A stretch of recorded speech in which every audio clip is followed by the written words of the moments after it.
আসসালামু আলাইকুম এভরিওয়ান, সবাই কেমন আছেন? আশা করি সবাই ভালো আছেন। উপরে যে দুইজনের ছবি দেওয়া হয়েছে অবশ্যই আপনারা ছবি দুইটা দেখে চিনে গেছেন, এরা সেই মানবতার ফেরিওয়ালা। সরি, 2025 সালের মানবতার ফেরিওয়ালা বিল্লাল ভাই এবং নাসা ভাই। এরা বর্তমানে আমরা সোশ্যাল মিডিয়ায় ঢুকলে তাদের ভিডিও দেখতে পাই। বিল্লাল ভাই 48 ঘন্টার ভিতর টাকা, যে সাইমন নামে একটা ছেলে, বাচ্চা ছেলে, ওর চোখের 15 লক্ষ টাকা লাগবে, উনি উঠাই দিচ্ছে, যাক আলহামদুলিল্লাহ। নাসা ভাই সেও চেষ্টা করতেছে একজনে এক জায়গা থেকে।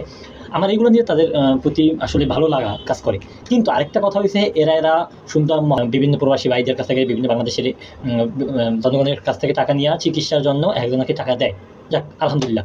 কিন্তু ভাই, তোমরা এত এত ভিডিও করো, একটা ভিডিওর জায়গায় তোমরা 10টা ভিডিও করো, তাকে এগুলো নিয়েও আমার কোনো সমস্যা নেই। কিন্তু একটা কথা বলি, তোমরা মানবতার ফেরিওয়ালা, তোমরা নিজেকে নিজেই পরিচয় দিচ্ছ আমরা মানবতার ফেরিওয়ালা, কিন্তু এই যে মাঝখানে যে ছবিটা দিলাম, মানবতার ফেরিওয়ালা ফিরোজ ভাই, এর কখনো চেহারা দেখছো কিনা? এর যে ক্ষমাটা কখনো দেখছো কিনা? তোমরা তো 2025 সালে, আর এই লোকটা 2018 সালের আগে থেকেই মানুষকে দান করতে আসেন, এবং তোমরা তো 15 লক্ষ, 20 লক্ষ, সর্বোচ্চ 30 লক্ষ টাকা দিছো।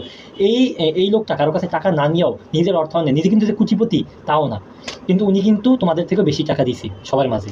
তাও কিন্তু নিজে লাইভে এসে বলে না যে আমি মানবতা ফেরিওয়ালা ফিরোজ ভাই হ্যান ত্যান।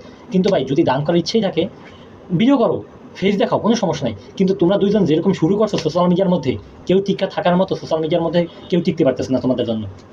ভাই, তোমাদের কাছে অনুরোধ করি, মাপ চাই, তোমরা হয় ভিডিও বন্ধ করে দাও, না ভিডিও করো, কিন্তু ভাই একটু ভালোভাবেই করো। তোমরা গ্যাঞ্জাম লাগাও, তোমরাই আবার একসাথে হয়ে যাও, তোমরা পাগলামি শুরু করছো অলরেডি। সোশ্যাল মিডিয়া তোমাদের জন্য ঢুকতে পারতেছে না মানুষ।